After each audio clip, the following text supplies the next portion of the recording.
Hello, everybody. I hope this is working. Okay. Hello, my wonderful group of individuals. So, hello, B Squared, Lucy Jane Cruz, Just Me 91, Jane Cobb's Hat, Stormy Jade. Hello, everybody.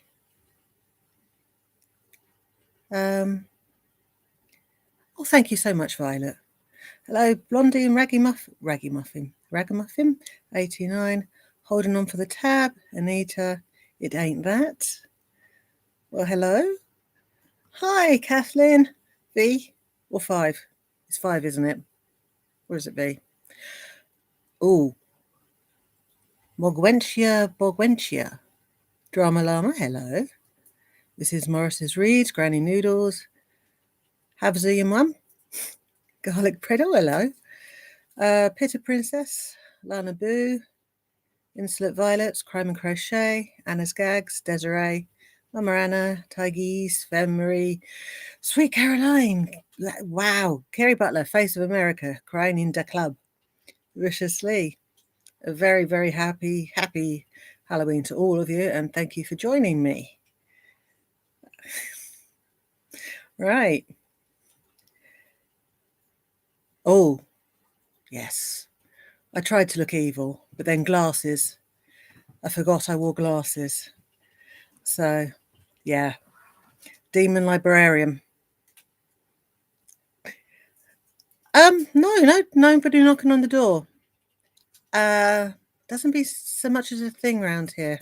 I mean, in my little part of the UK. Is there a look I can't pull off?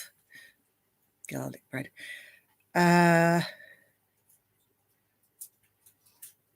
Probably wouldn't make a very convincing Beezer. I just have the feeling that would be a look I couldn't pull off.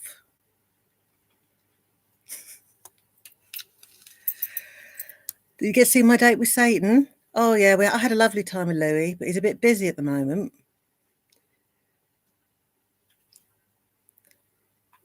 That's right. Hello, Ellie Berg. From Australia. I spent my gap year in Australia. I picked a lot of cherries in New South Wales, and I managed to burn my scalp. So that was eventful. Tigers, we had a demon librarian when we were growing up. She was horrific if you were loud. Well, that's their territory, isn't it? It's their territory. So, Drama Llama, we had over 80 visitors. But then we turn our front yard into a graveyard. Not literally, I hope, with your 80 visitors, with frog machines and laser displays. We need to see pics of young fat cow.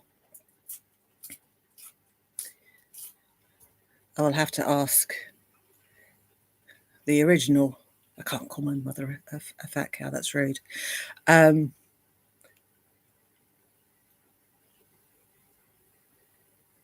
Nothing sounds right. All right, I'll have to talk to my mother. Okay. 350 trick-or-treaters. Oh my goodness. That's unimaginable for me. I think the most I've ever had in one night was maybe 10. As I said, in England, we don't really make the necessary effort, to be honest, especially if it's not on a weekend. There have been some fireworks. The Yellow Dart, I watched the worst horror movie film called The Pan Man. It was legitimately the funniest crap movie I'd ever seen. What did that make me think of Pac-Man? Pac-Man has never been turned into a horror movie, has it? No, I will not tell my mum I called her a mama cow, no. No. I think it would be really cool to celebrate Halloween in America, to be honest. It seemed to actually make a really big effort. Ragamuffin 89, you're in Kent and had a few fireworks, but I didn't get a single trick-or-treater. We're going to get a lot of fireworks over the weekend, though. We're very good at that. and it will go on for months until everybody's run out of fireworks. We only get to use them for a very brief period in the UK. You can only buy them from today for the next 2 weeks, roughly. That's the only time you can buy fireworks in a shop, a normal shop. Yeah.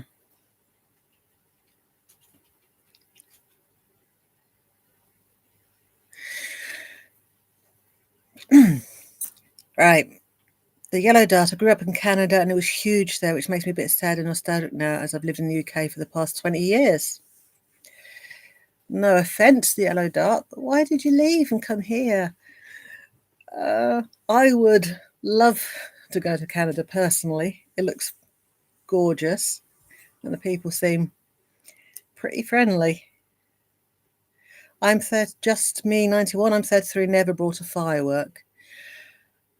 I brought some as a student. We brought this really big rocket and tried to set it off in the middle of a field. And if I remember rightly, it didn't go very well at all.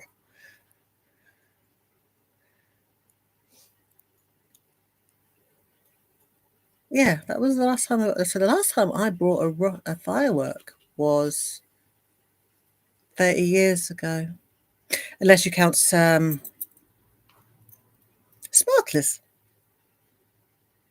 All right. Hello, everyone. Okay, so we've got Smug and Smarmy, Florida. Any excuse to blow up shit. I'm not going to comment on that. Reginald, Sultan of Scat, still at work, came to say hi and leave a thumbs up. Well, thank you so much. Very cool username. I gave my feeder away for you. Hello from Canada. Femery, you can go visit Shmi and Pete's. Ragamuffin 89, my auntie did it the other way around, left the UK and has lived in Nova Scotia most of her life now. Nacho Girl, hello. Hello, the Yellow Dot, B Squared, Drama Llama, Beach Flower, Illegal products. Fireworks are sold every day in Alabama. Albania. Oh, sorry. That was my dyslexia being dyslexic. Crime and Crochet, Fat Cow, I got a badge from YouTube today as your first member. Oh, yes. Yes, memberships. I was reading about those. Apparently, YouTube allocates them according to how the free ones, the free memberships that are gifted, that's it, allocates them according to participation. So I guess they're considered a trophy, and I still haven't figured out how I can gift them. Because I've got lots of symbols where I can... I'm not going to press any buttons because I don't trust myself on this, and I'm pretty sure if I press a button, things will bugger off. Yeah, there is 10 a month for free somewhere. You can only do it during live, that's all I know, but it didn't give me any further instructions. And as I said, if I'm going to press a button now, I have a feeling I might disappear. I'm going to figure it out though. If you go to the thingy on the bottom of the chat, click membership gifting, it'll give you an option. Ah, right. So super stickers and super chat. Support your... oh, it's asking me to send myself money. What's this? Engage with your audience. Start a poll. Oh, okay.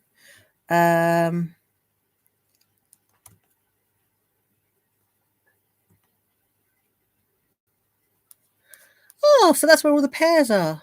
Well, that's cute.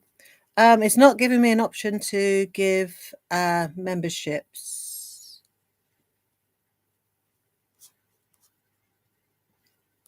So instead of me, let's see. Community participants moderate task reactions, pop-up chat, send feedback. Right. I've pressed enough buttons. I really do wish to gift these things, but it's not anywhere obvious, which is you'd think it would be. And I'm loath to expand menu. I don't know what I'm doing. All right, right. Garlic bread. What does YouTube? Why is it asking you that? Because that is outlandish, cheeky thing. Right. I wrote a story. Called, especially for you guys. I wrote it today, and I, if you don't mind, would like to read it to you. It's not spooky. But I think it's fitting given the person I cover for most of the time. So it's called The Fair Maiden and the Minotaur. Hello, Ragamuffin. Key. Oh, welcome to Fat Cow's entire brain. Apparently not at the moment. Fat Cow's entire brain is buggered off. All right. The Fair Maiden and the Minotaur.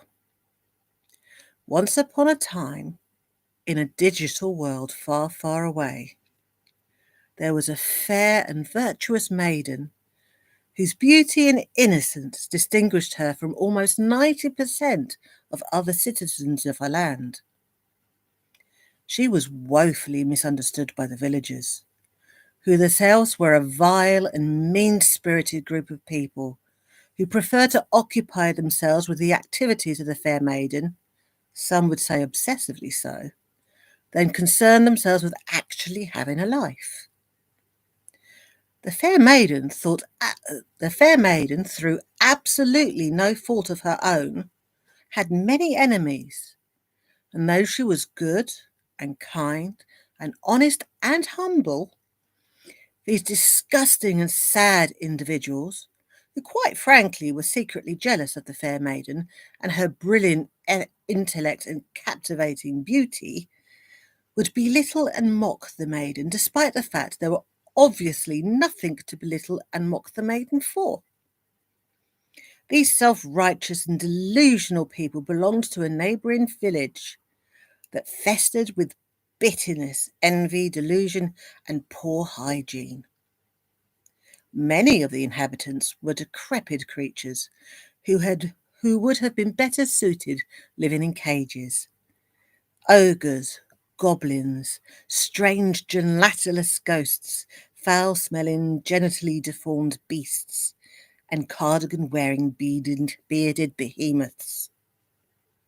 It seemed that for every year that the fair maiden devoted her time and effort volunteering for charities, especially trying to cheer up the homeless, collecting donations for food banks to feed to the absolutely starving, especially those who were hungry when they felt sick or who hadn't eaten that day, giving financial help to people affected by drugs, or finding suitable and humane alternatives for rehoming elderly animals, several new monsters would move into the village with the sole aim to demoralise and demonetise the fair maiden for no other reason than prestige among their peers and gold coins.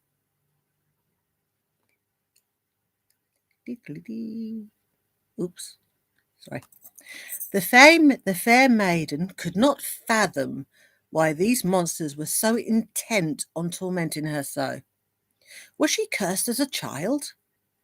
Her father had been banished from the kingdom when she was but a child, and the fair maiden herself was locked in a castle as a young maiden with other young maidens, and forbidden to return to her family by the queen, probably because of a witch or a warlock had put a spell on the queen, and definitely not for any reason that the fair maiden may have caused. Even at school, The fair maiden had been tormented by lesser monsters who would make up stories about her and spread falsehoods. Thank you so much, Drama Llama. It must be a curse. There cannot be any other explanation, not a one, not a single other reason to be found. In order to protect herself from these horrendous attacks, the fair maiden had been even donned the cape of cosplayington that had bestowed upon her by the court jester, Salad the Silly, for it was believed to convince those who gazed upon it that the wearer was somehow entirely different and new, and would erase the memory of perceived deeds and falsehoods. The cape, it transpired, was no match against the monsters from the village, whose evil eyes still saw an image of the fair maiden that was neither true nor fair, and whose minds continued to whisper lies and twist fairy tales. One day, when the sun was at its zenith and the season was warm and pleasant, a new creature entered the village. It was a creature unlike any other, a minotaur, a bastard creation that was an affront to all that laid eyes on it, being a disgusting amalgamation of human and bovine. A great lumbering beast with curled horns, and branded on the forehead with the mark of he who shall not be named, who darkly loomed over all the others with its enormous humps and venomous tongue. Although elderly, the Minotaur was a wicked monster who derived great pleasure and enjoyment from tormenting those who, it felt, were somehow more fortunate, witty, and beautiful than it. Tired of being targeted by the Minotaur, the fair maiden decided that she had, quite frankly, had enough and went to confront the foul beast. Oi, you! Why are you being such a bully? What did I ever do to you? She cried. Standing upon a grassy knoll, she stood tall, well, tallish, and defiant, her cape billowing in the breeze, and a bottle of ranch dressing, inexplicably, in one hand. Oh, thank you, garlic bread. Thank you so much. The Minotaur, who was both tall and wide, rose to its full height and looked down at the fair maiden. I don't bully you, you poor unfortunate dum-dum. I point out things about you that I have observed only. Not bully, just a commentary, and sometimes maybe a little making fun of you. Yeah? That's so not true. And anyway, who are you to talk about me? Look at you. You look like somebody graffitied on an elephant. You can't talk, the fair maiden replied. What's wrong with you? I bet no one will date you, and you're just jealous because I've got a man and you don't. What the fuck are you talking about? The Minotaur replied. I have no need for a man. I am well versed in the ancient art of being alone, which is believed to be the secret for a long and drama-free life. In fact, the wise women of the dark and frankly scary forest say it is better than even the fountain of youth for a happily ever after. And you don't have a man, you have a court jester only, whose sole purpose is to keep you confined and feed you when you demand. That's no man, that's a warden. You take that back, you disgusting creature. I bet your private parts look like an ashy sandwich that's been run over by a snowplough, the fair maiden retorted. What? Eh? Why are you even mentioning my private parts? What do they have to do with anything? I fail to understand the relevance in this discussion.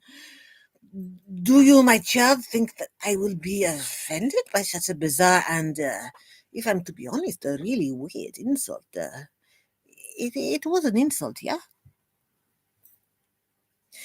I knew you wouldn't be able to take it. Can dish out criticism but can't take it, eh? I knew I was smarter than you. And you're just a pathetic coward who hides behind a rock and pretends to be all clever like. The fair maiden justifiably clapped back. You're just sad and have no life and are fat, so you've got no right to talk about me, she continued. The minotaur scratched its head in bewilderment and tried to process the sheer magnitude of the intellectual and utterly devastating argument that had just been presented. How could it compete with such wit, wisdom, and, if it was to be honest, the blindingly stunning appearance of the fair maiden? Yes, it agreed. I am fat, so how can I talk? Why hadn't I realized this before? How can I react in the face of such evidence? The minotaur hung its head down low and wondered how it could have been so foolish to have chosen to focus its bitterness and its patheticness on such a delightful and almost mythical being such as the fair maiden. It was plain to see to everyone in the whole entire kingdom that the fair maiden was not only prettier than 90% of the land, but also fair and just and kind and wise and woefully misunderstood by almost everybody. The Minotaur, who knew no other life but that of a monster, wailed in frustration at being defeated by one such as magnificent, intelligent, and, yes, sexy as the fair maiden, and vowed to never cross paths with them again. Or did they? The end. There you go, you lot. So, I guess you guys have absolutely no idea who inspired that story. Oh, thank you, Heather, aka Heather Joy. That is brilliant. Brilliant. Thank you, thank you, thank you. Curtsy, curtsy, stuff like that. So, Halloween. I've always loved Halloween. And I always dressed as a cat when I was little. I do a brilliant impression of, how very dare you. Is this where my bra flies off? Thank you, Nacho Girl. Hello, Different Sage. Insolent Violet. Thank you. Grey Warden Katie. Chefkov's antlers. Okay, sorry. Charlotte Taterfluff. Hello. Black Sheba 29, Taffy, Graze, Kerry Mack. I should do sassy sleep stories.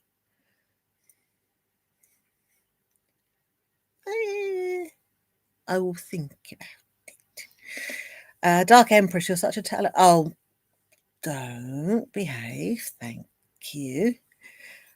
Chips Teacup, thank you very much.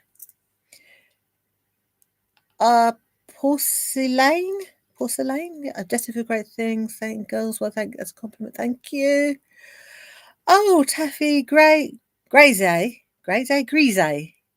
That is incredibly kind to you. I hope the algorithm is wise also. Oh, wow, cool. Oh, I can see it in real time. That's brilliant. Jupiter Delight, the Yellow Dart, Different Sage, Starburst 55. Brilliant. Fantastic. Wow, that's a lot of stuff. That's cool. Right. In terms of lives, I'm going to have to be absolutely honest with you. The mental exertion that I had to, I can't think of a word. There you go. Appropriately. Made my anxiety fibromyalgia a bit twitchy. So I am going to do lives. but they're going to be maybe twice a month. And I was thinking possibly to have one that was more aimed towards the people who are awake now. So that's more for the Eastern Central Time people. And the second one will be more geared to the people who reside in my neck of the woods, because that's only fair. Just me 91. You have fibromyalgia as well. Yeah. It sucks, doesn't it? It's chronic, have a bit of everything syndrome. Yes. Collect and expend energy. Yes, there you go. Thank you. Different stage, you're always awake. I had a lot of trouble having a nap today. I have a feeling I was a bit stressed. How is your mum? You too have suffered fibromyalgia. Jupiter's Delight, Fibro Warrior here. Ragamuffin 89. Chronic pain is awful. Nymphetamine Ghoul, you have fibromyalgia. POTS, fibro sucks. Yes. Yes. Kezan Hojati. I did warn you that about Much Alive could exhaust you once you ended it last time. It is. It is weirdly prior leading up to it. It's like getting ready for a first date. B squared, Fibo Troops Unite. Spoonies. Spoonies. Oh.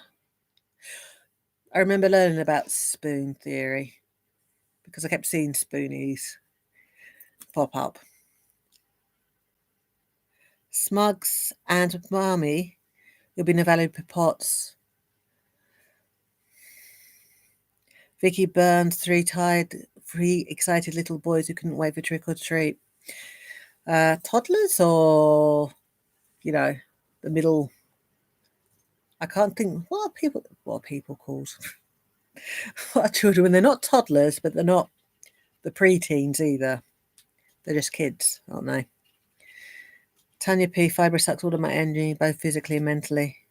It is a very special thing. Porcelain, I've got a broken brain, but nothing that would stop me from watching whatever is easiest for you and your audience. I just think take it easy because I don't want to crash and burn. Because, yeah, MENF, yeah, chronic fatigue and dystonia for me. Going live is Charlotte Tater Fluff.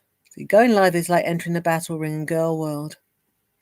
Girl World is, when I was just watching, before I've even decided to make a channel, I had no idea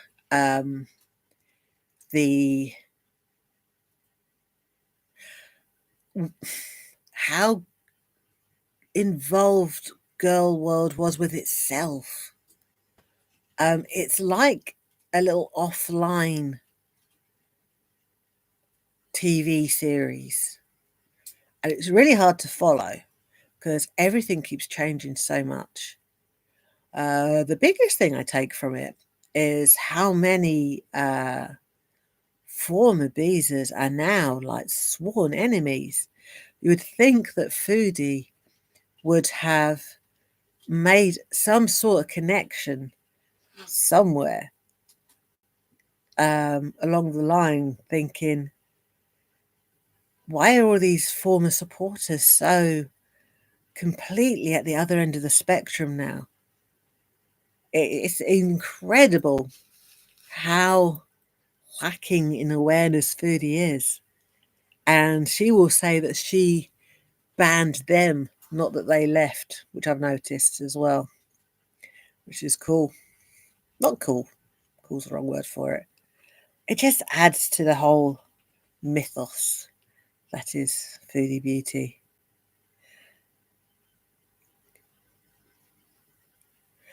Jane Cobb's hat, eyelashes stretching. Okay, I saw that video and I went back and checked the lives against the videos and everything. And I will be absolutely honest, it is literally different lighting, in my opinion. I know most of the argument is based on Foodie saying upstairs instead of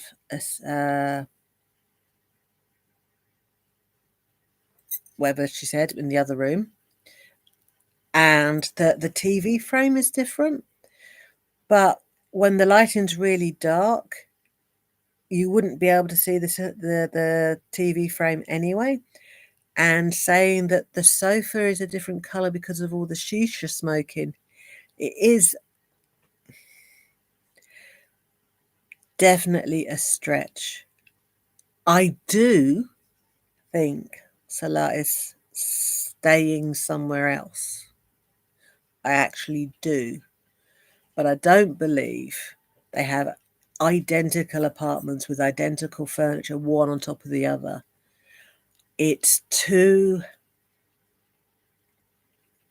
We're talking about James Bond level subterfuge here, which I don't think either of them are capable of.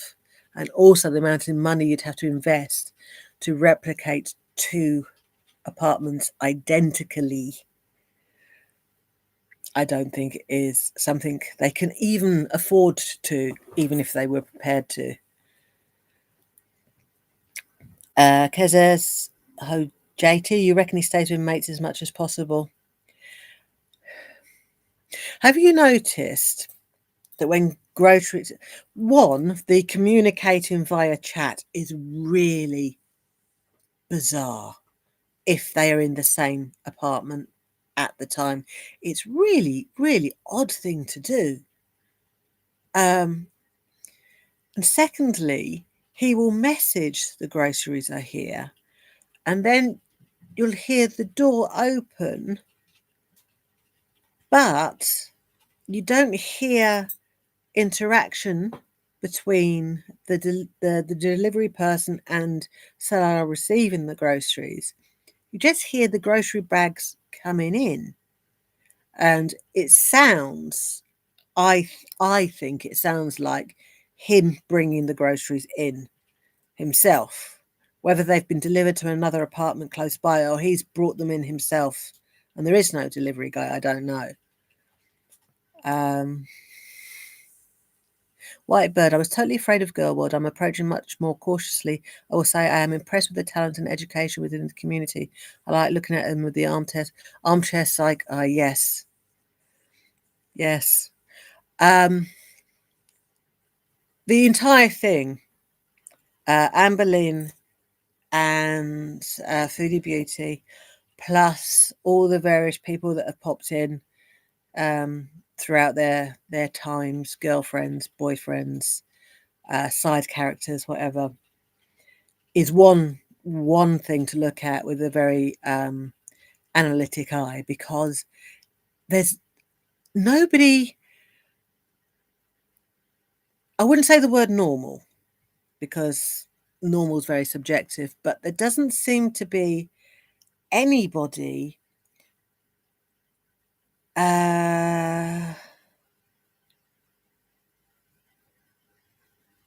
functional at a certain level, if that makes sense. And then their supporters are also a very special breed. Okay, porcelain, if they do have a Misa or similar marriage, is the only reason to get it is to live together legally. Yes. It is a document that, in a lot of ways, looks relatively official, except it will not be stamped. But I would imagine that there are quite a few landlords that would overlook the lack of a stamp in order to obviously be receiving rent.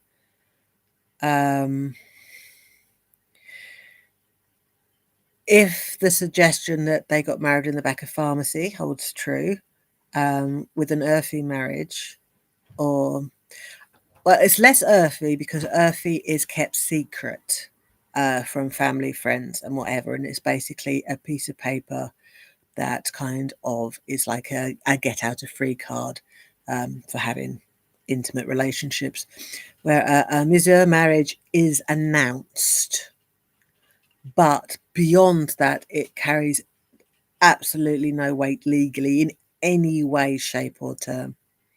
And all Salah would have to do to divorce, in brackets, Foodie, is to say, I divorce you 3 times out loud with a witness. And the witness doesn't even have to be Foodie Beauty. It has to be a male witness. So he could do it anytime he wanted in front of his friends and then just turn around and say, we're divorced. And that's it. She would have no legal leg to stand on whatsoever. Just Me 94, you know nothing about Islam and love the education that you give.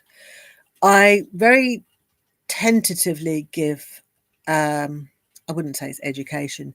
What I know about Islam is purely through self-study, and also having reverted at one point and was practicing Muslim for about 6 years. I took it very seriously.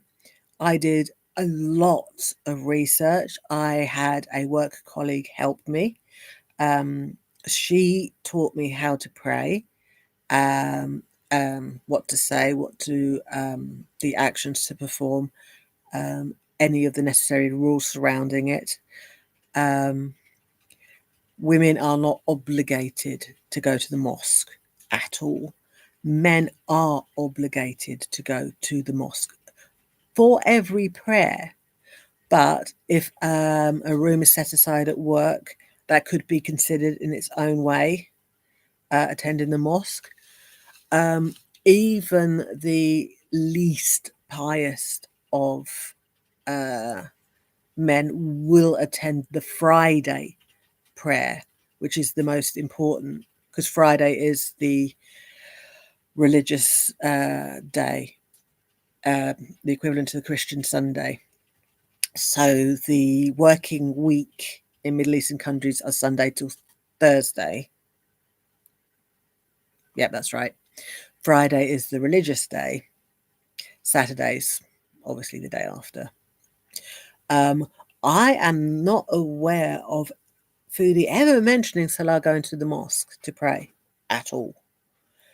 Dark Empress, it is honestly a beautiful culture and religion, and the way Foodie fails to represent it is one of the biggest issues I have with her. It's a shambles. It is an absolute shambles. I'm not prepared to say that she isn't a Muslim, because there's a small part of me that feels that would be disrespectful, not to her per se, but to the religion in general. It feels sort of almost blasphemous to me to say that she isn't, although I know, I just don't want to say it out loud. You know, it's weird. But I think that she absolutely categorically veiled because Salah wanted her to. Absolutely. And I think when this charade ends, she will continue to wear it for a bit just to prove us wrong, but it will go. But she will wear it for a bit. Maybe half a year, possibly.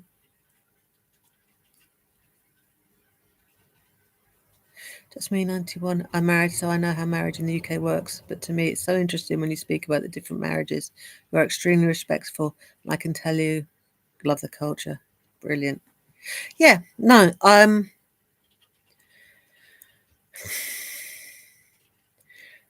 the culture and the religion are two very different things. When I talk about Salah's demands, they're very much more cultural than religious,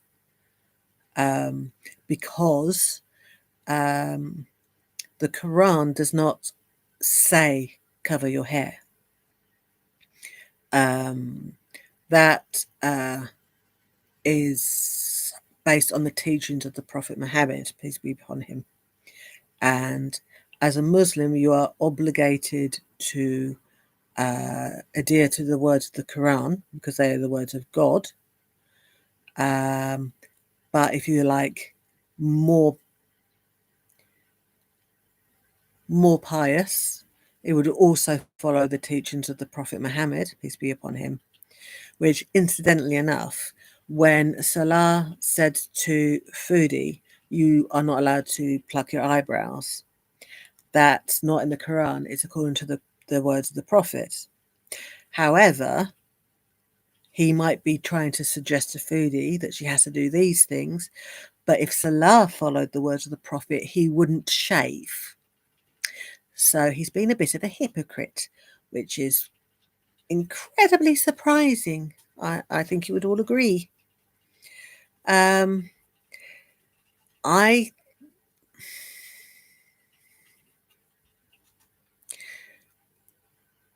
I'm of the opinion that because Foodie seems to be also of the understanding that not only does she have to cover her hair, but she has to cover her double chins too, which is not the case. I have a feeling it's Salah who wants these things covered, and I think it's less to do with religion and more to do with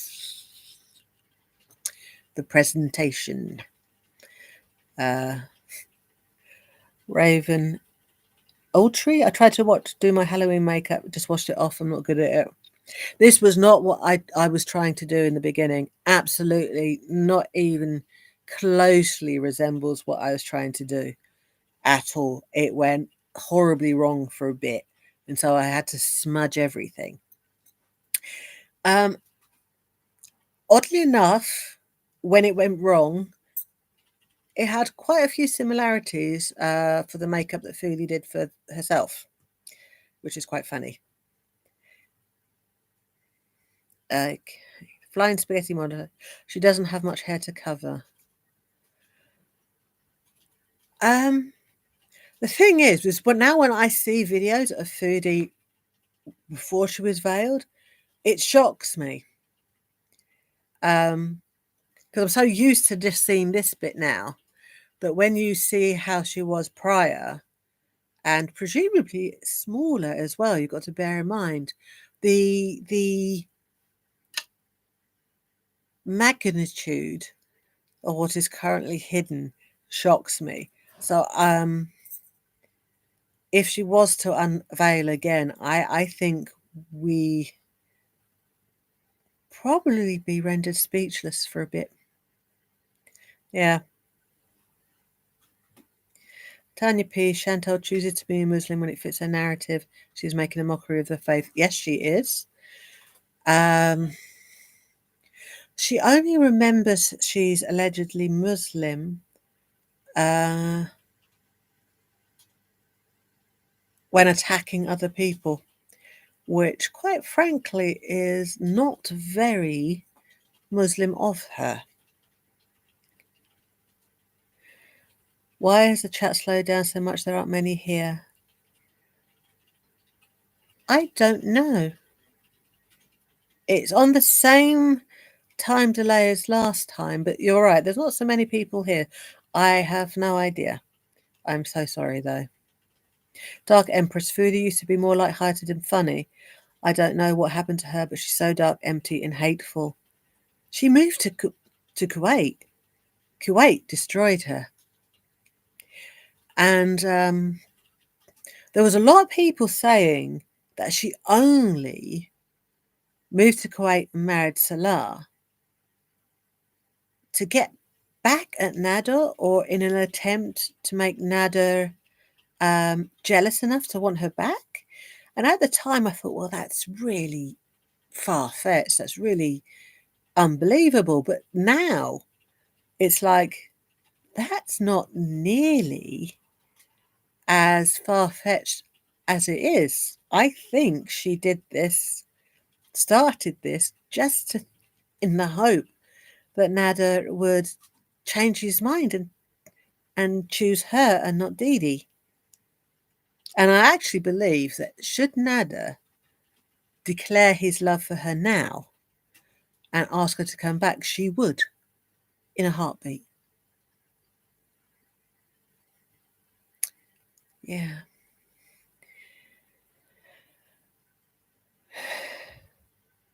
I have slowed chat somehow as it times me out for posting twice within 60 seconds. If I disappear... Am I still here? No. The only thing it asked me to, what I want to do is increase ads, which I chose not. Eek.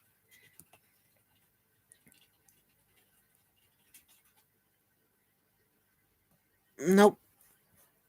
I will apologise. Obviously,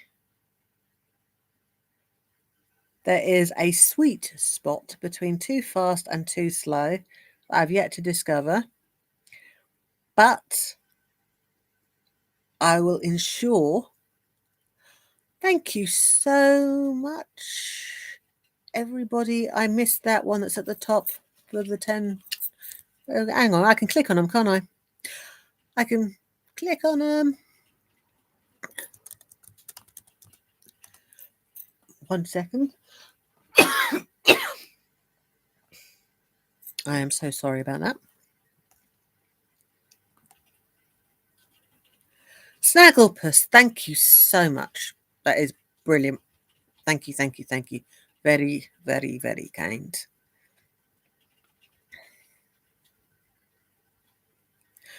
Okay, I think the religious discussions are best left for now. Everybody is obviously well within their rights to have their particular beliefs. Thank you so much. And much like a first date, and the advice people are given on first date, no politics, no sex, no religion. Okay. Because I don't want to. I'm of the mind that. Thank you. Test true heart. I'm of the mind that as long as you express an opinion, in a way that is thoughtful, then all opinions are welcome. But yes, no fighting, no biting, no flying in the house, and definitely no arm wrestling. Taffy Grise, thank you so much. Everybody think of candy. My candy was gone by 10 a.m. this morning. The candy I'd allowed myself is meant to be eaten throughout the day, but it's one of those things that, okay, I've got this amount of candy. Once it's gone, it's gone. There's no more. So if it is gone by 10 a.m., it's gone by 10 a.m. and no more candy for the rest of the day. Snagglepuss. No, you wouldn't. That's Foodie's job. Yeah, just respect. No, the thing is, there are ways to get your opinion across without causing offense. And using the proper language and whatever. Let's throw pillows. Throw pillows. I'll probably end up hitting a cat. I've got so many. Bless them. Excuse me for a second. It's amazing what cheap tat you can buy at Halloween. It's actually quite awesome. Especially now because it's all reduced.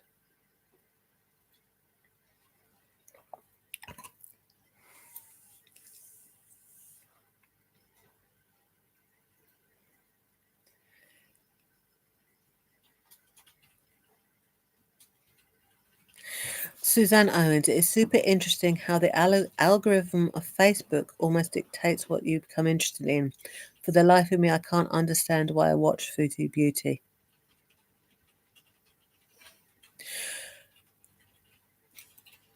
I just find her fascinating in a kind of dark and sinister way. Before YouTube, and I don't know if it's because I've had a sheltered life in terms of I do like to keep myself to myself, but outside of actual criminal psychology, I mean actual people that have committed actual violent crimes, I had absolutely no idea that people like her existed. I guess I should consider myself lucky I've never met anybody quite like Foodie Beauty, or if I did, I probably kept away pretty quickly. Do we think Julie is in heat? Yes, we do. Yes, we do. And I think the next few days, Foodie is going to do absolutely everything in her power to make sure that Julia is not heard on her videos or live stream. I think it's going to be more video and less live stream, for sure. Kathleen V, I've never seen someone like her outside of £600 Life. When on £600 Life, when the people are awful people, they are truly, truly, truly awful. There are Stephen Ashante. He is, I believe, actually, a special kind of something. Yeah. Do people volunteer to go on that show? Do they actually write in? Because if Amberlynn Reed's to be believed, they approached her, which I don't believe. But still.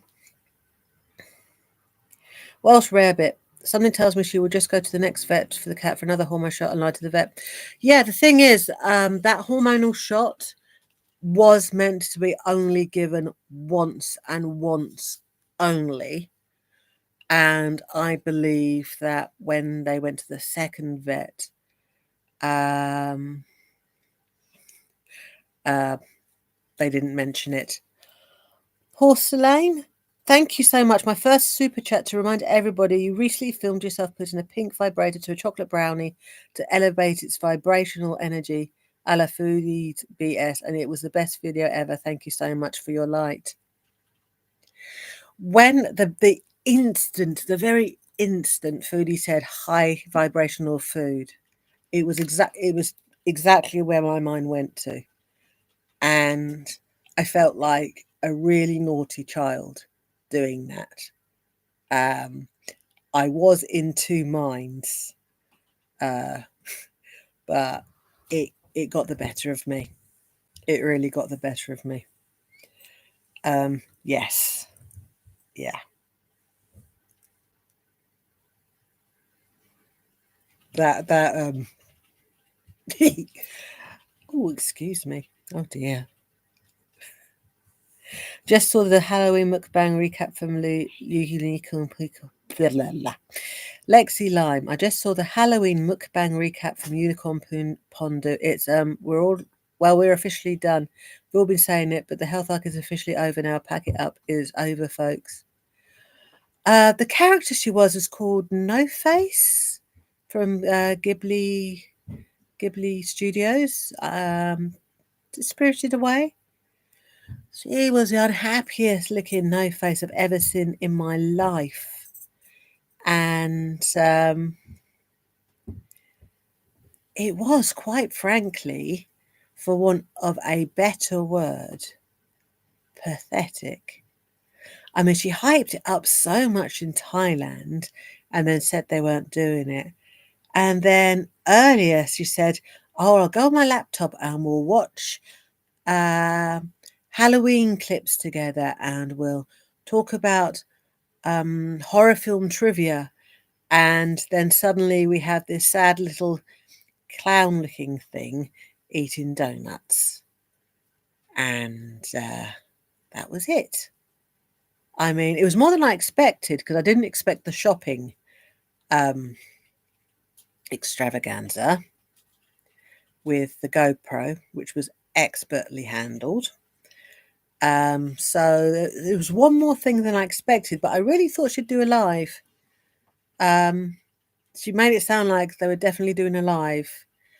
And I have a feeling she probably fell asleep after the mukbang.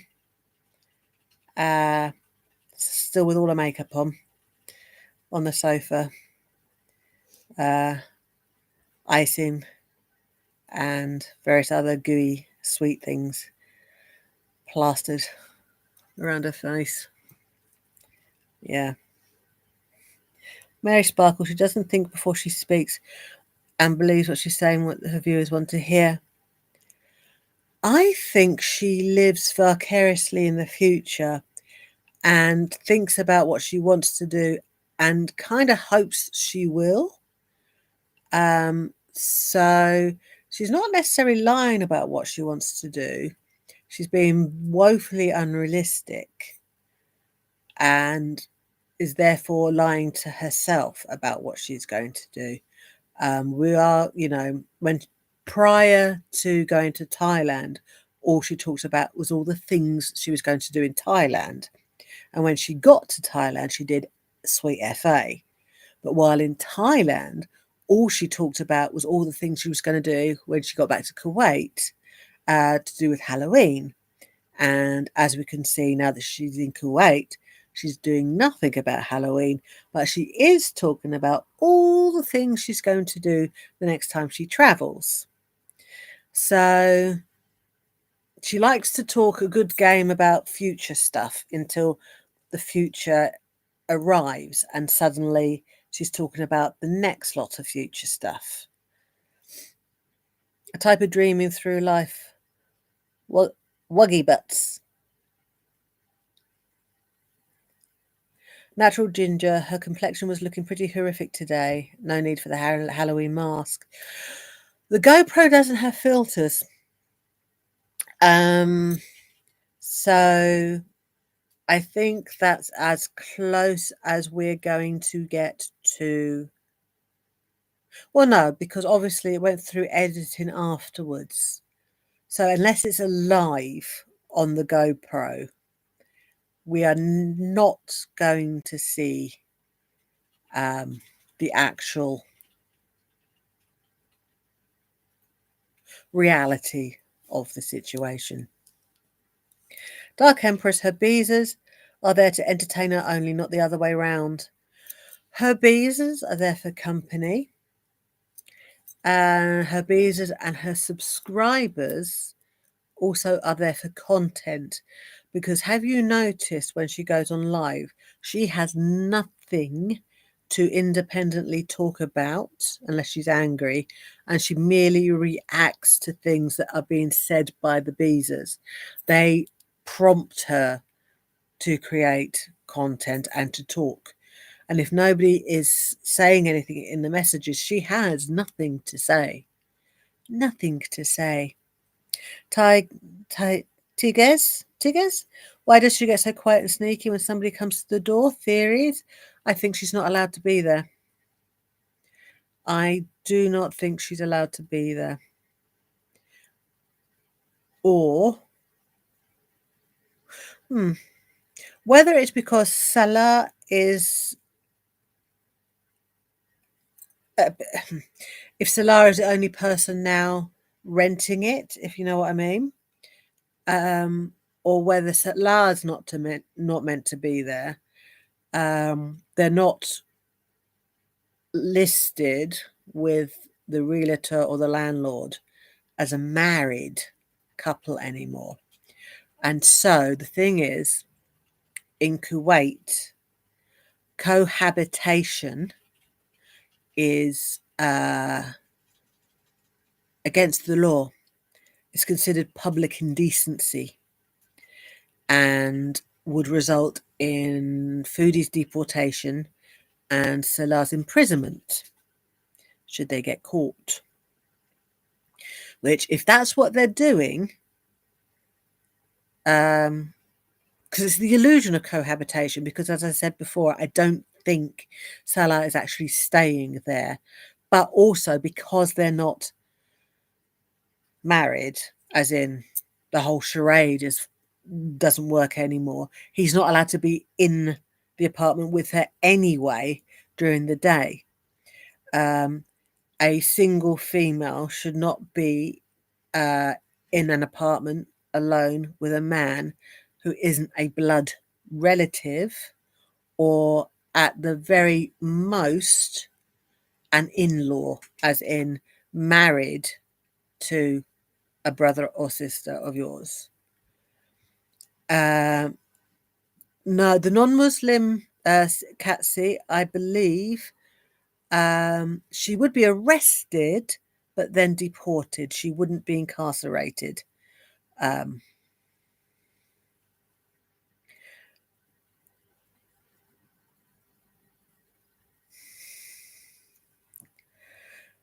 MG, surely he's putting his whole family at risk. He's putting himself at risk. I can't speak. I don't know much about Kuwaiti prisons, but what I specifically, but from what I understand of Middle Eastern prisons, it is, let's just say, far from an ideal environment. It is, let's just say, if you don't have deep pockets to smooth your path, let's say, with the staff, you could be in for an extremely unpleasant time. All Middle Eastern countries that are based with Sharia law, and even Middle Eastern countries that are not actually, such as Egypt. No, Egypt has Sharia law. Egypt uses both, actually, depending. You cannot, as a native couple, or if one of you is a native and one's foreign, live together without a marriage certificate, and you cannot stay in hotels together unless you're married. If you were tourists, as in two foreign people coming, you could. But that's if you've got both of you have foreign passports. If one of you has a passport for the Middle Eastern country you're staying in, you cannot stay with a member of the opposite sex in a hotel room, let alone rent apartments. Natural ginger foodie always seems to get away with her transgressions. She has been lucky that way all her life.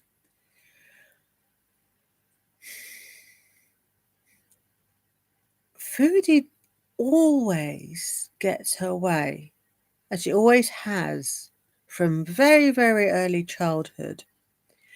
But I don't understand how she can still get away with it as an adult with authorities and things. It's not as if she's a criminal mastermind or particularly devious or clever. She just seems to get away with everything.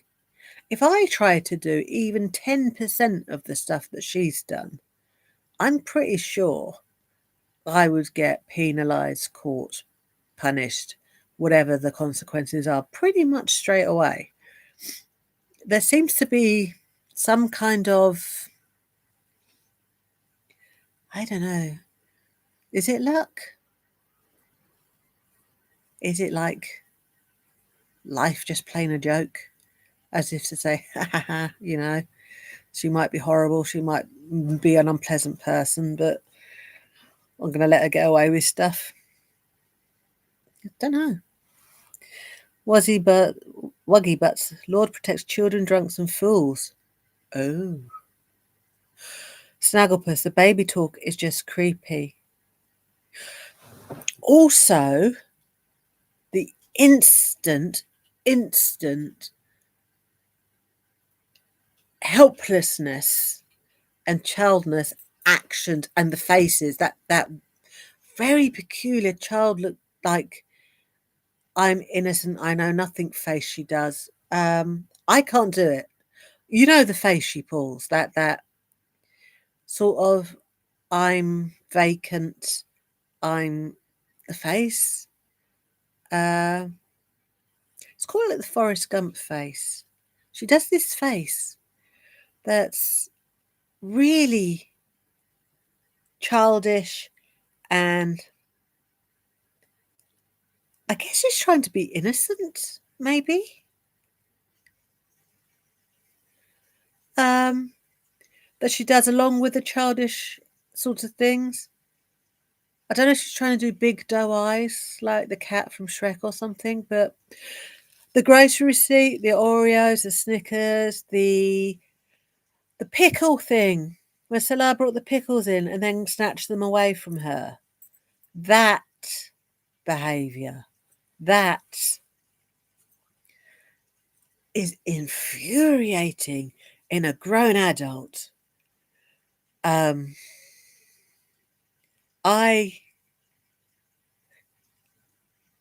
Okay, Dark Empress, sorry, because I'm going off somewhere else, brain-wise. For Dark Empress, yes, I don't hate Foodie either. Foodie actually hates herself enough for everyone. I don't hate Foodie either. And there are people that really do dislike her. And I think the majority of those people are actually pretending to be supporters. Because I wouldn't actively go out of my way to troll her. I just comment. But some people really, really go out of their way to poke Foodie, try and get reactions from her. Welsh Rabbit, Hefak, how you mentioned you had lived in the ME, which part?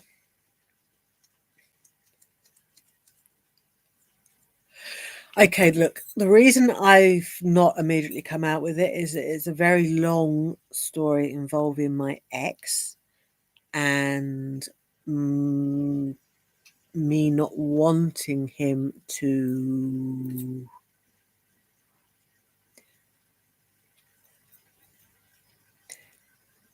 be able to contact me in any way, shape, or form. I believe I'm on part of YouTube where he would not frequent and therefore wouldn't come across me. I've waited a good 10 years to start being on social media and things again. But long story short, we are hidden from him, and it's only now that my children are almost adults that I am prepared to be less hidden. But there are certain bits I don't want to. No, it's not that I'm uncomfortable. I'm not uncomfortable at all. Okay. It's just I'm being cautious. In a year or so, it will not matter at all. At all. Absolutely. Not matter at all, because my kids are adults and therefore it's not an issue.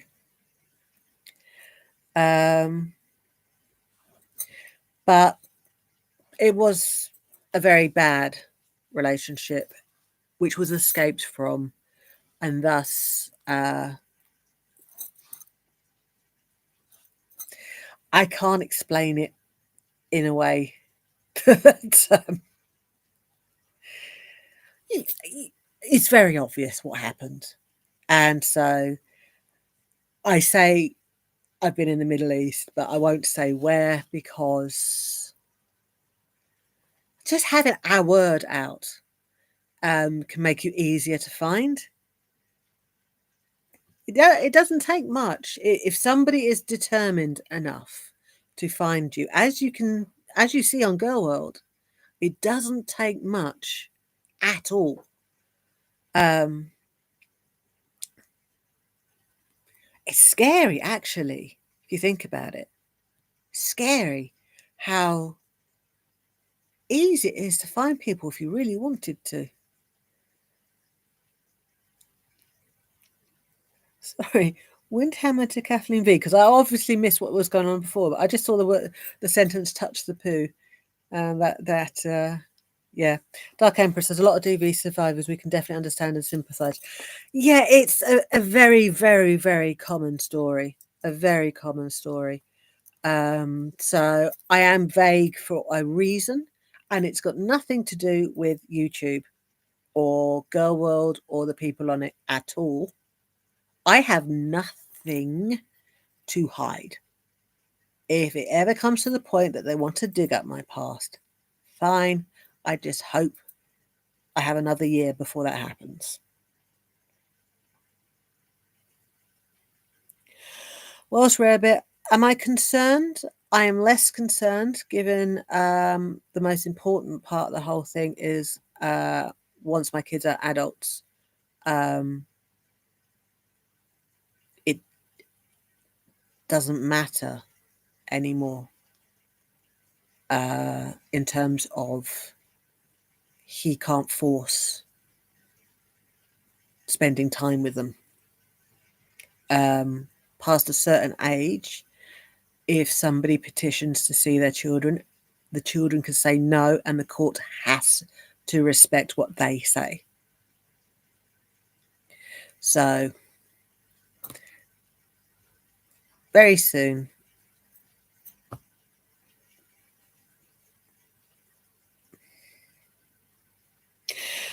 Samantha Rema Art, is there anyone else I'd like to colour in Girl World? Well, as far as I can work out, well, no, not as far as I can work out. There's Amber, and there's Foodie, and there was Jen, and that was considered Girl World, and then everybody else is just an extension.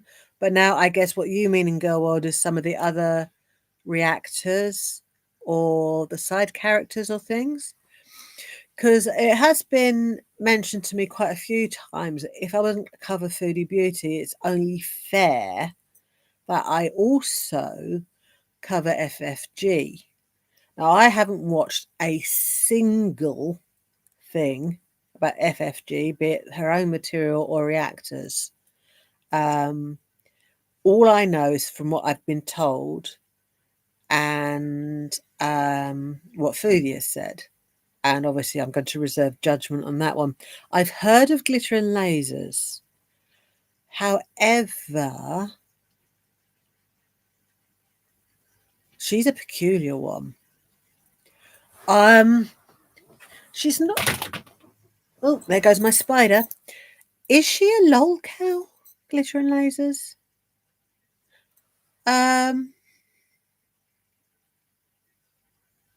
What do you guys think? She's not.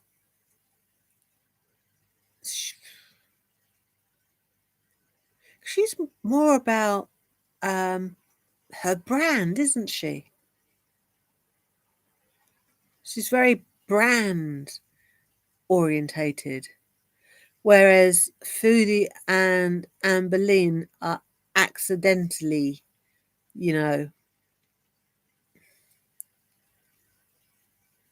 locales. There's more calculation between.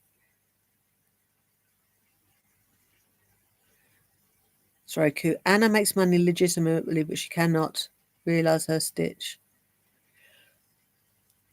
She lies a lot, gets caught a lot. Difficult watch. Grifter, that's it. She's a grifter.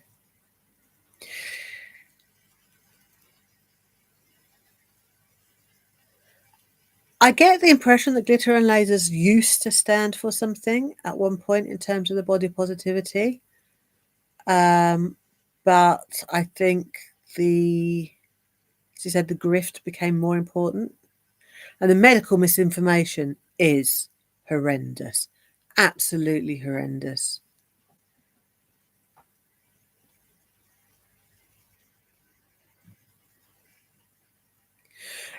Are there any other people accidentally locals? Well,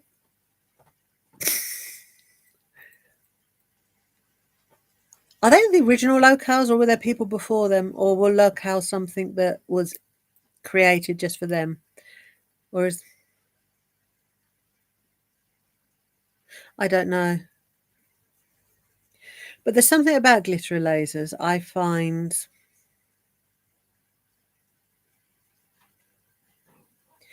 I don't find her interesting in the same way that I find Amber and Foodie interesting on a psychological level. She's a narcissist, yes, but she doesn't.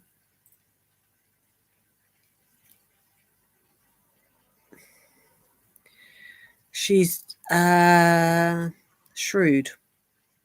She has more of an analytical brain behind her. She knows what she's doing. She knows what she's doing, I think is what I'm trying to say. She's devious, but in a different way to Foodie, who thinks she's devious, but it isn't. Kathleen V, was Chris Chang the original lolcow? He started off as a lolcow, didn't he? And then he was relentlessly trolled, which was really disgusting given his intellectual disadvantages and his inability to see it for what it was. He was always going to go in a unpleasant direction, but it was exasperated immensely by the trolling. And the people that troll, people such as Chris Chang and Daniel Larson and Cyrax to some extent, I think are deplorable. Deplorable.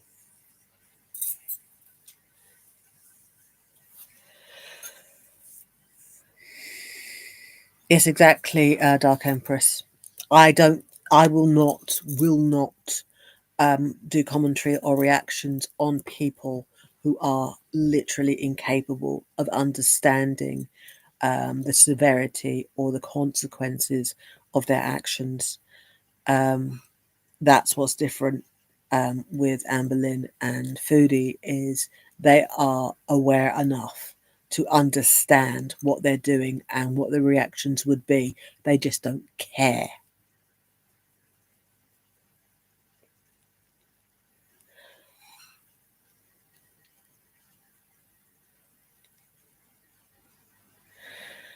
Hey, sorry. Charlotte's tater fluff, those types of way too ick for me. I get no fun or joy. No, absolutely no pleasure whatsoever in watching them have meltdowns or episodes or anything. No. No. Anne Boleyn is very reluctantly, after making her appearance, saying that she was going to go back online again, not gone back online. She really, really, really, really obviously doesn't want to do YouTube again at all. And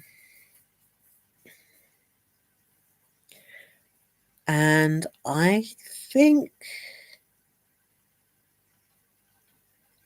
we will either see her again on a very different type of platform, if you understand what I'm implying, or she will re-emerge once the inevitable between her and Tommy happens, they're breaking up, or we're going to find out that something very sinister happened.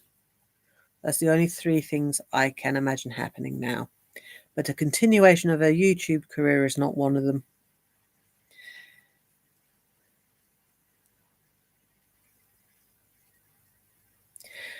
Natural Ginger, yes, she does need the YT money. I would imagine, though, that content for people of a certain persuasion might be a lot more lucrative. You only need one photograph for a lot of people who are willing to pay a lot of money for, if you know what I mean. And she will be worshipped by that particular audience, and she will love it.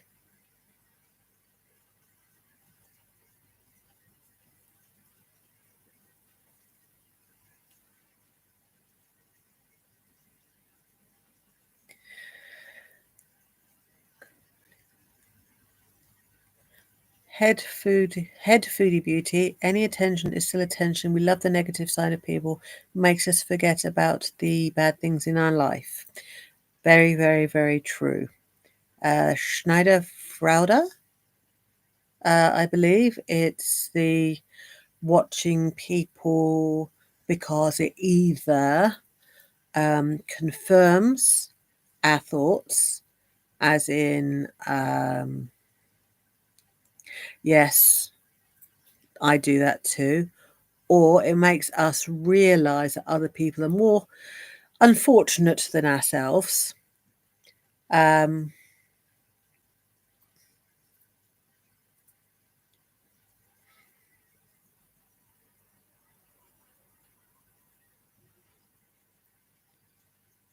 Nacho Girl Tommy definitely has the connections. And Woggle Butts, they will literally love her to death. And it will give Amber the two things she desires more than anything in the world, and that is adoration and eating combined into one package. Yes.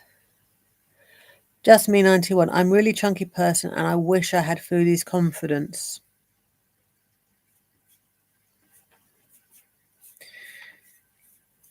Is it confidence though, or is it delusion? Because Foodie has a very fragile ego for somebody whose ego is so large, if you understand what I mean. Cat C, have you ever heard of any books or research about what makes a feeder or feedie?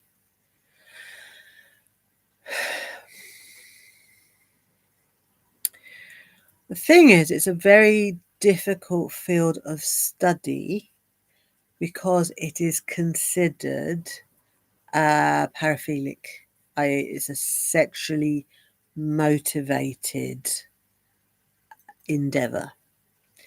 and psychologists and the like are very reluctant to study those kind of things. If you see it through the lens of being a very particular BDSM dynamic, with added consequences in terms of, obviously, it's very dangerous in terms of the feedie's health, you might understand a little better. There's a lot of the surrendering of power and the having power dynamic. Snagglepuss Foodie seems very embarrassed of herself when she's out in public. She is hyper aware of people around her, and it's bordering on becoming a phobia, I believe, because she is not just embarrassed, she's almost frightened now. She's got to that point.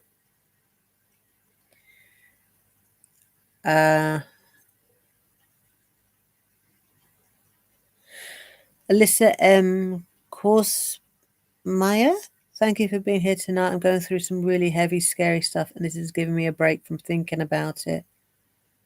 Well, I'm very happy to be a distraction, and I sincerely hope that whatever it is, it gets better soon. Charlotte Tater Fluff, in certain cases, dead is the point. Yeah, absolutely. Absolutely. Drama Llama, that 205 film called Feed, about a feedy serial killer. That was one of those films that is so bad. It's bad. It's not so bad, it's good. Especially the guy at the end exacts his revenge by starving the guy.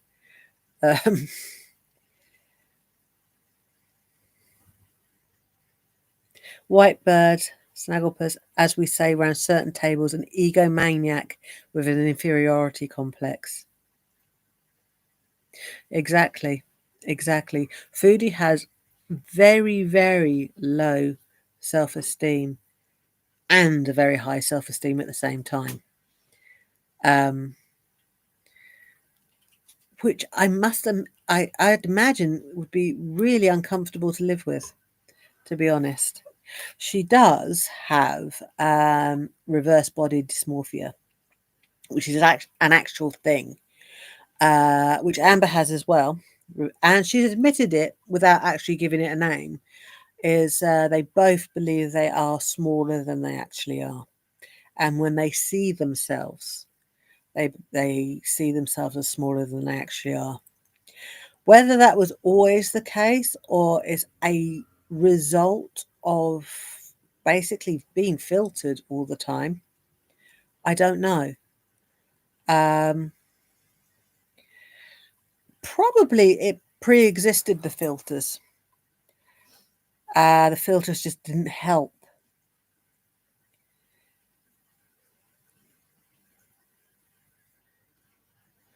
Killywell Foodie even admitted it in the villa after the iPhone incident, said she only sees herself through the Samsung camera.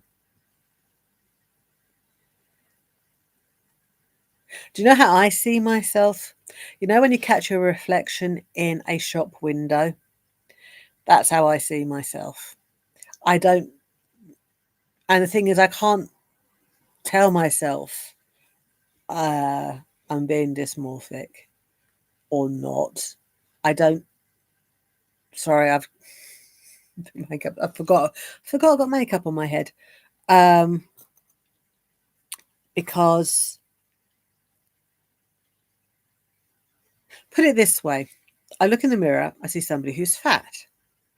But the fact of the matter is, I am actually fat. The scales medical professionals, everybody would agree I'm fat. So I don't know. Oh, sideways in a mirror. No. Front ways you can convince yourself of things, but sideways there's nothing, no convincing going on there. Do I think Foodie will go back to Canada? Records 221. I think she will, but not because she wants to. It's inevitable. Lucy Jane Cruz. I wonder how long before the GoPro breaks.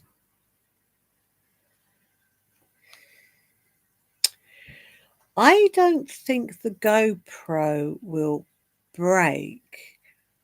I think either the sciatica will start playing up again.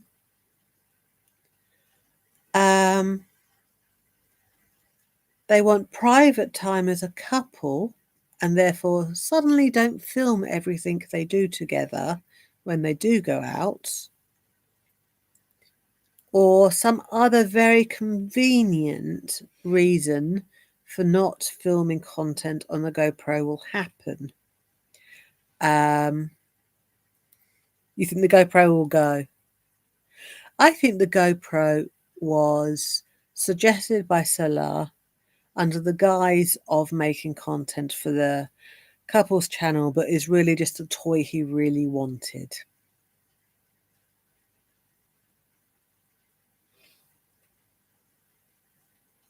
Catsy, I worked in a gym for most of my life and almost became a sort of vampire only for myself. I can look in a mirror and not see, which is a weird adaptation.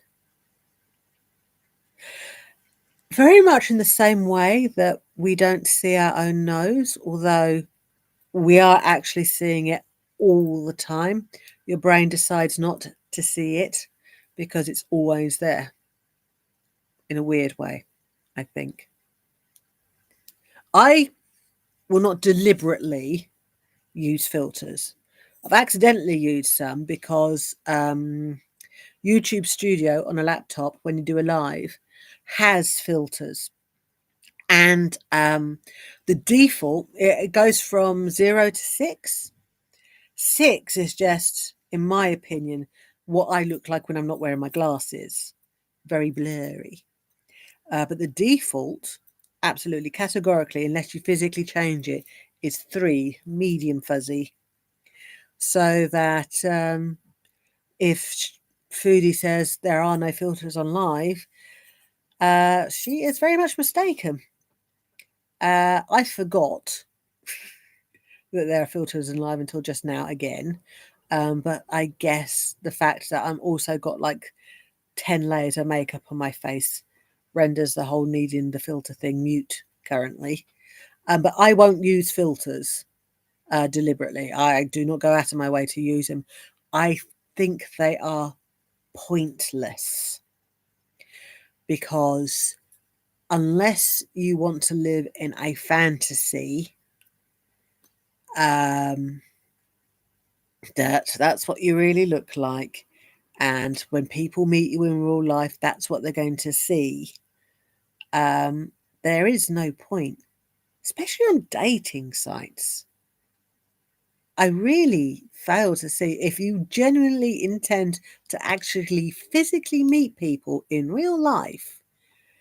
Don't filter yourself to such an extent that you are unrecognizable in person.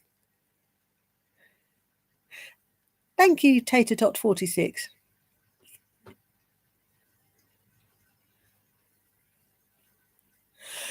Head Foodie Beauty, do I think both of them are intimate as a married couple? Now, I came across some allegedly translated posts from, is it Malwan? The guy that actually owns the perfume business. Now, they're allegedly, obviously, because they're translated. Just conversations he had, not purposely, just in general, overheard, that somebody had translated.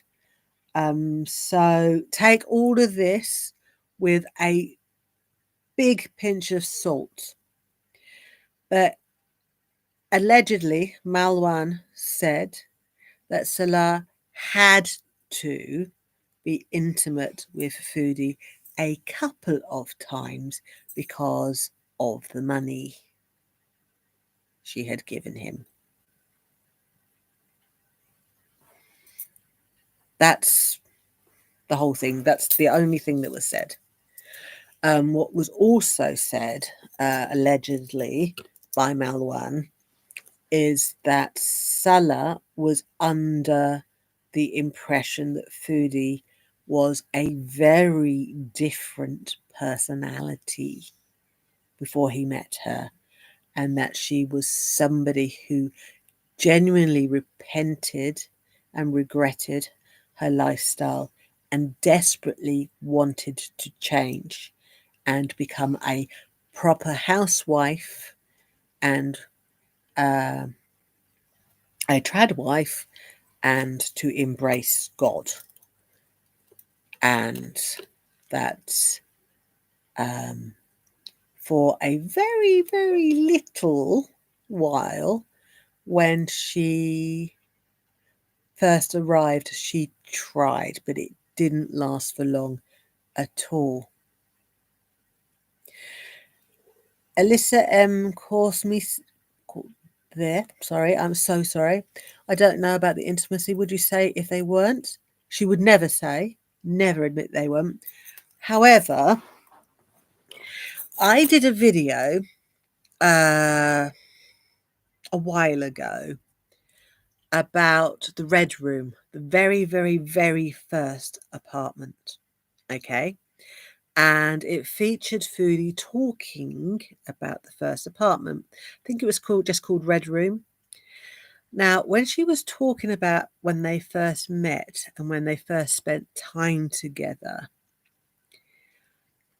the look on her face when she was thinking about their first few nights together and their time together was very much the face of the cat who had gotten the cream.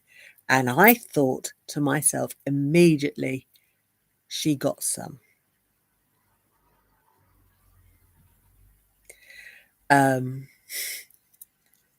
That's my opinion. But if you don't have to watch my video to see it, it's on her page. It is about the old apartment. It says something like addressing rumours of the old apartment or whatever. And she's sat there, she's wearing like a beige hijab, and she's in the second apartment, the one with the dodgy kitchen and whatever. And when she's talking about her and Salah being together the first few months, just look at the expression on her face when she's talking about it. She definitely was being very, very smug about something. Also, she mentioned how Salah had showed her his Pokemon card collection and how they'd played video games together. And I remember thinking, this was your honeymoon period, and he's showing you his Pokemon cards. Wow, that's romantic. Yes. Porcelain is too much of a coincidence that he has some very specific fetishes to suggest he wanted a true wife to scam. I don't know. Well, according to Malwan, again, in these alleged communications that were translated, Salah had gone tired of sleeping around and wanted to settle with someone older and more stable. He didn't necessarily express a desire to stop sleeping around. He just wanted a home life of such. His Pokemon cards, yes, Smugsum Army. She mentions him showing her his Pokemon cards within the first 2 days of their alleged marriage. They spent time together looking at Pokemon cards and playing video games.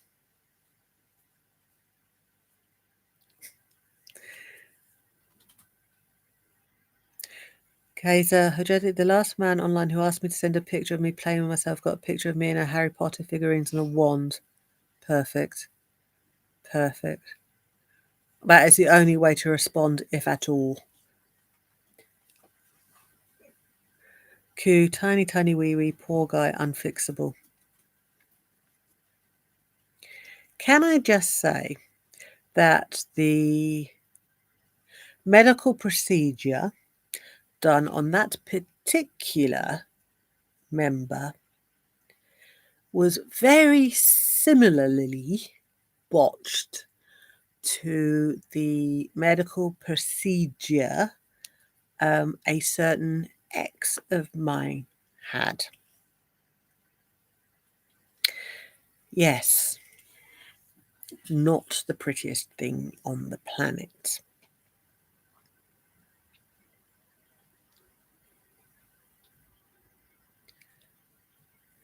Sea Cat, not code, actual Pokemon cards, yes.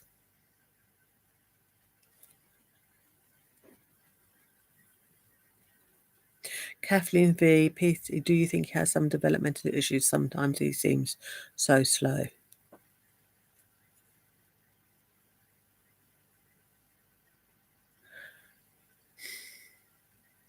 I can't tell because we only hear him speaking in English, and obviously his English isn't very good.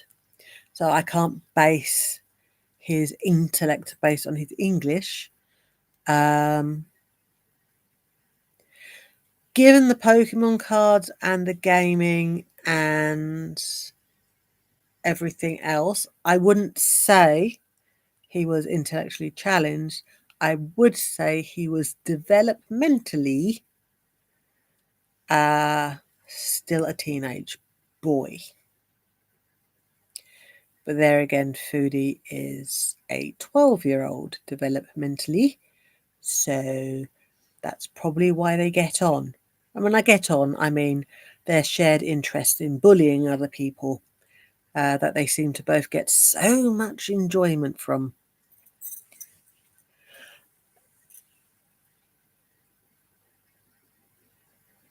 Justin Bean 91, my honeymoon period was full of hospital appointments and I thought that was bad. Pokemon is worse. Although we did go on a proper honeymoon a month later. They never did do their honeymoon, did they? And they never had a proper marriage ceremony either. That was mentioned at the very beginning.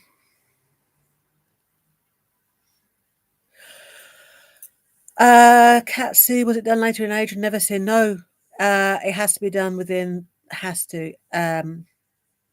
Culturally, not religiously. I want to stress this. In the Middle East, it's cultural. It's not religious. Okay, excuse me. Within the first 7 days. Usually almost immediately after birth.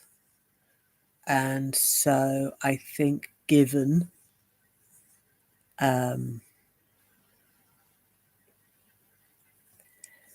what is being worked on, the margin for error is very, very small.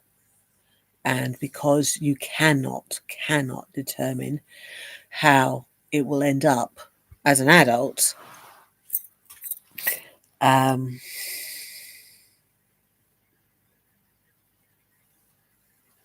has a tendency to have too much removed, for want of a better phrase.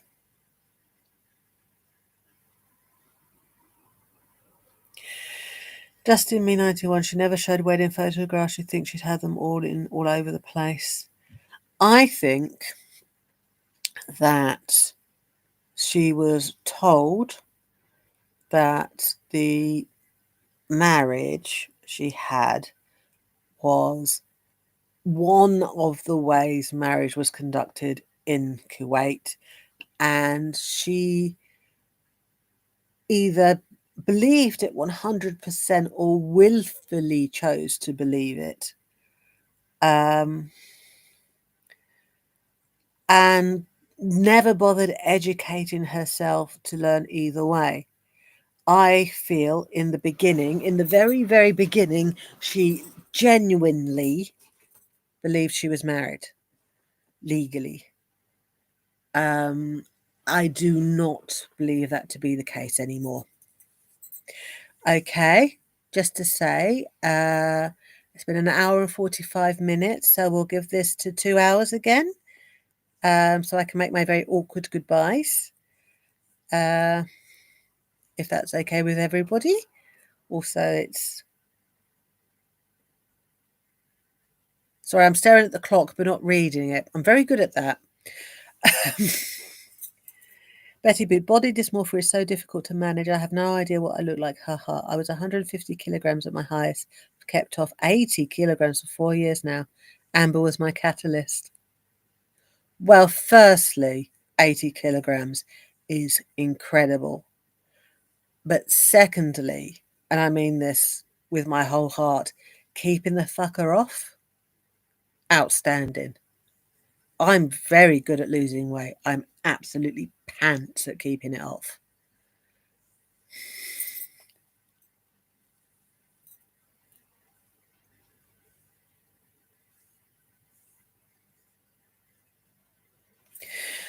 Miss Annalise, so what made you start reacting to Foodie? It seems like you were a casual watcher and couldn't hold back from reacting. I'm forever grateful for your viewpoint. I was a casual watcher of Anne Boleyn initially, and not everybody, but a lot of reaction channels are literally just reactions to what they've done, what they've said. There's no theorizing behind it. There's no questioning why they behave that way. There's no psychology presented. And psychology being, I wouldn't say my thing, but kind of is my thing. I studied it many decades ago and have always kept an interest in it and still actively educate myself on the criminal psychology side of things. I would find myself sitting there watching Anne Boleyn reactors, because I never watched her directly, saying, yeah, that's all well and good. She's been a shitty person, but it's because she has NPD. And it got to the point where I couldn't find anybody really who were taking into consideration possible mental disorders or things into consideration. Now, as I've said, every time I talk about this particular bit, the medical diagnoses are an explanation for certain behaviours, but I do not present them as an excuse. Anne Boleyn and Foodie Beauty are very capable of understanding that what they do has consequences and the repercussions, unlike people like Chris Chan, who also has mental disorders, but who also does not understand the consequences. So his disorders are somewhat of an excuse, still doesn't make it right, but it means that we have to consider them in a slightly different way. Whereas Anne Boleyn and Foodie's disorders explain why they are how they are, doesn't excuse their behaviour, but offers an explanation. And it just got to the point where my ADHD brain wouldn't let the subject drop. And so I actually created this channel literally to make a video saying that Amber Lynn Reed's a narcissist, has NPD, and that is one of the reasons she is the way she is. And that video got 6K views, and I was absolutely stunned. For a good 2-3 months after that, nothing I made even got remotely close. I don't know how that first video did that. Absolutely no idea. It was just a fluke, but it was enough to encourage me to actually keep going. And then it was the two videos I did, which gave evidence proving that Foodie could not legally be married. That just got us to where we are today. And Foodie acknowledged very briefly that video, because I went on her chat during a live, and all I did was send her that little pink wave. So all I did, and she went, "Fat Cow Chronicles, you're the one that made that video." And I was just like, she's heard of me. So, yeah. Accidentally. It was a creative outlet, like one of my many hobbies, that turned into, I don't know, it's more than a hobby now, but it's not a job. So, yeah.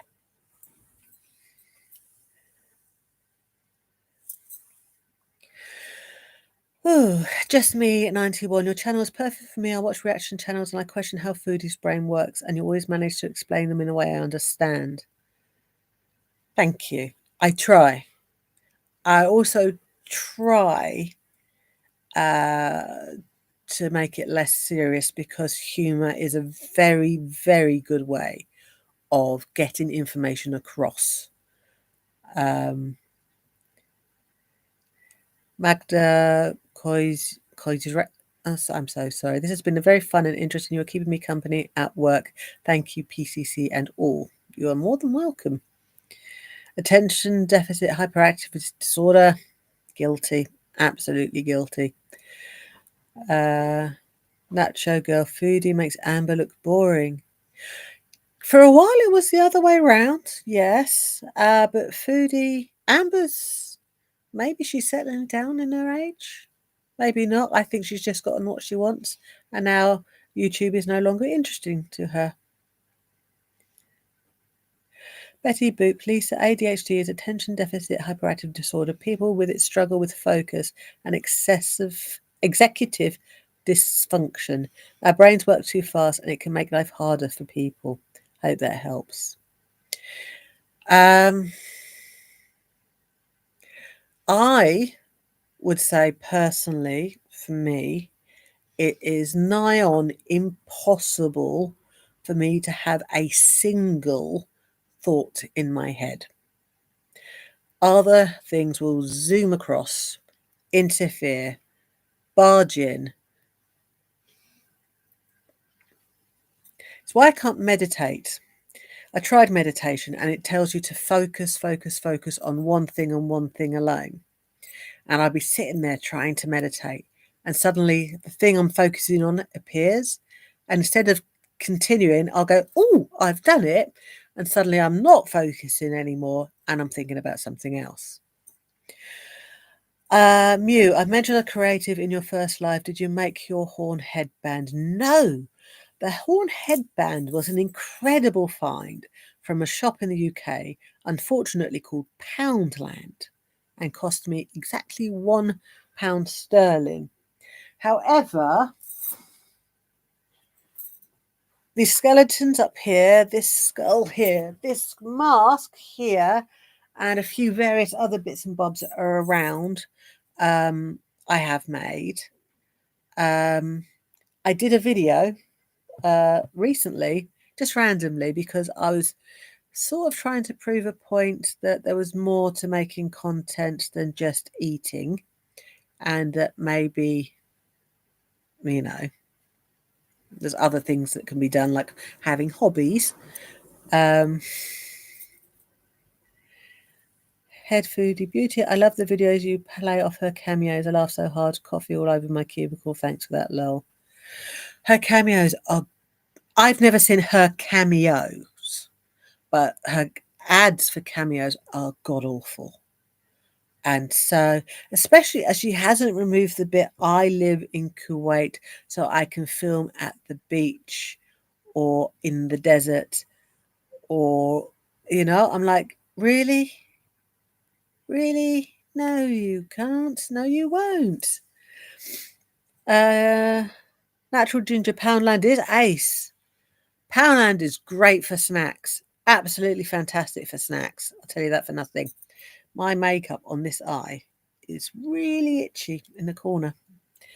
Crime and crochet. I try medication videos to sleep. Meditation videos to sleep. Focus on your feet. Focus on your knees, etc. Brain can't do it. Nope. I listen to audiobooks as I fall asleep. Mostly Stephen King, which might defeat the purpose. But it's Stephen King books I've actually read. So it's not like I'm need to follow the plots because I know what's happening. But I can't have quiet. No.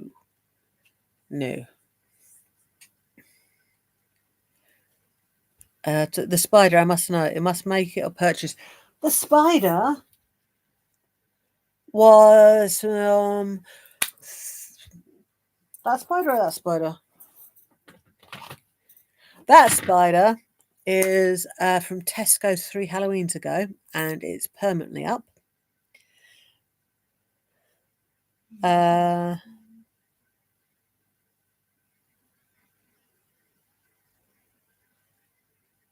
Sorry, my brain's going bleh now. Miss Annalise, love your explanation and your realistic viewpoint. She frustrated everyone but her bees, as it seems. When you see an actual stream that resonates with your thoughts, it's valuable. Thank you so much. I don't understand bees, and it's very difficult to find information on them. Not in terms of their names, so whatever's their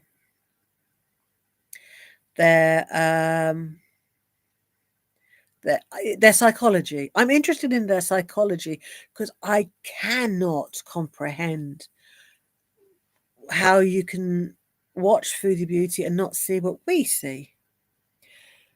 Smug and Smarmy, the embroidery I showed, I did that by hand. Yes. I have put it somewhere else because I am making a different corner to video from that has more of my stuff that I've made in it. But yes, my mother taught me. The UK has the best Halloween stuff. It's not Halloween stuff. It's just a convenient time to buy future decorations that are up in your home all the time, such as these absolute cuties from Asda, of all places. Right. These bobbleheads are from Poundland, but they were £1.50. Anyway, I need to wash all this crap off my face, and my eyes are itching like crazy. In terms of embroidery, I need to be doing something while watching things. I always have background sound. I can't just read anymore. I've lost the ability because my brain has thoughts. I need multiple things going on. Yes, permanent Halloween decorations. Absolutely. I buy new ones every year and then they just stay up.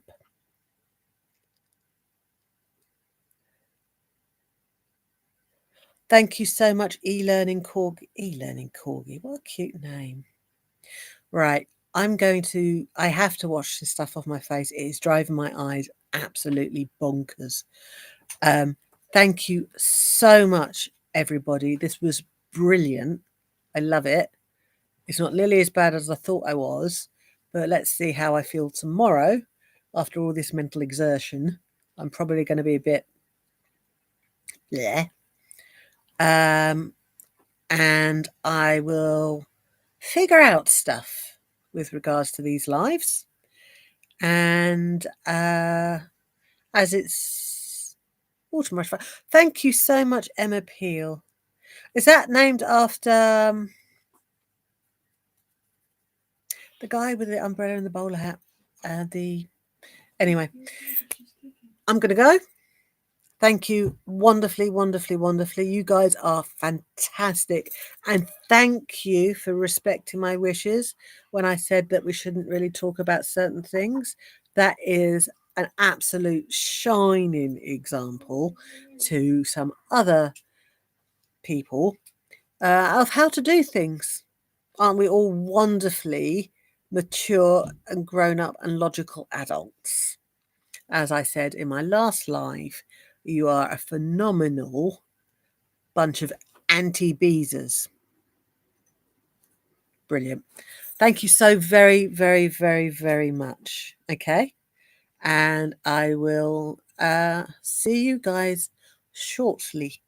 And I will also, if that's all right with you guys, not to repeat myself, make the story I read into a little video. I think that would be quite enjoyable, for me at least. Okay? Thank you so much. You take care. Have a good night, morning, evening. I don't know anymore. I'm off to have a bath. Thank you so very, very much.